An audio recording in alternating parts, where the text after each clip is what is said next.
नमस्ते दोस्तों, मेरा नाम है अभिषेक और आज हमारे सब्सक्राइबर्स की रिक्वेस्ट पर हम आप लोगों के लिए लेकर आए हैं टाटा स्टील पर एक छोटी एनालिसिस वीडियो। तो चलिए शुरू करते हैं। टाटा स्टील पर ऑलरेडी हमने एक वीडियो बनाई है, आप जाके हमारे प्लेलिस्ट में देख सकते हैं। और उसमें हमने ये भी आपको एंट्री लेवल और टारगेट भी दिए थे, जिसमें से पहला टारगेट हिट हो चुका था। और हमने उसमें कहा भी था आपको कि आप बाय कर सकते हैं 120 से लेके 127 के बीच में। और कल के मार्केट में हम देखते हैं कि 122 से ही मार्केट रिवर्स हुआ था। तो और आज मार्केट है 125 के बाद। तो आप अगर अग्रेसिव बाय भी करते तो भी आपके टारगेट आपके हिट हो जाते।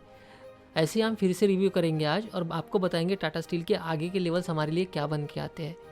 ठीक है, अगर आपके पास है तो क्या आपको होल्ड करना चाहिए, और आपके पास अगर नहीं है तो क्या आपको फिलहाल इस लेवल पे बाय कर सकते हैं या नहीं, हम ये चीज़ें देखेंगे।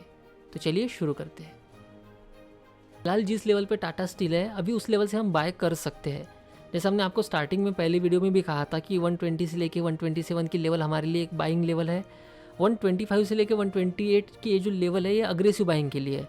आप फिलहाल अभी एक काम कर सकते हैं, आप फिलहाल इसे बाय कर सकते हैं करंट मार्केट प्राइस पे, और आपका टारगेट रख सकते हैं 129 का, और सेकंड टारगेट रहेगा आपका 132 का, और उसके बाद बन के आएगा टारगेट 136 शॉर्ट टर्म के लिए। अगर आपको लॉन्ग टर्म के लिए बाय करना है तो आप फिर भी इस लेवल से बाय कर सकते हैं। अगर ये नीचे आता है 113 से लेके 118 के बीच में, आप इसे फिर से ऐड कीजिए और आपके टारगेट रहेंगे लॉन्ग टर्म के 155 के।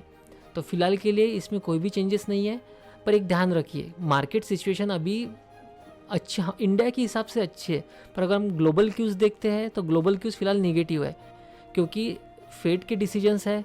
उसके बाद में जो शटडाउन का डर था वो फिर 45 डेज़ के लिए आगे चला गया है।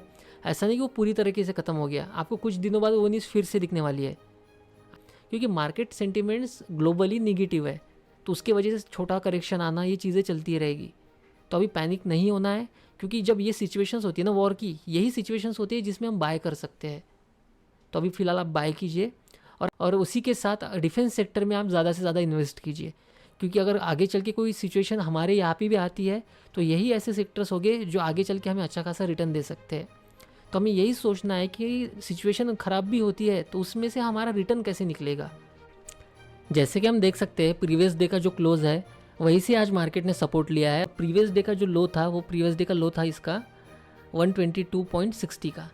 तो हमने जो आपको लेवल्स बताई थी, आपको जो बाय करना था 120 से लेके 127 के बीच में, अग्रेसिव बाइंग बनती है 125 से लेके 128 के बीच में, और आपके टारगेट बन के आते हैं 129, 130, 132, 135 और उसके बाद में 145 और 155 के। तो चलिए आज के लिए बस इतना ही।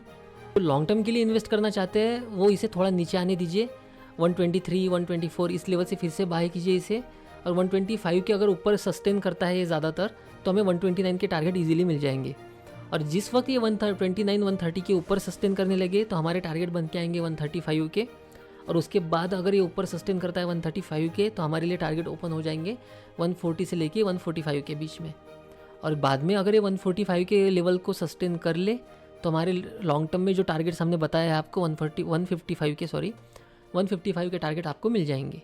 तो इसी के साथ मैं अभिषेक ट्रेडिंग फॉक्स भारत के साथ साइनिंग ऑफ। मिलते हैं कल एक नई वीडियो में।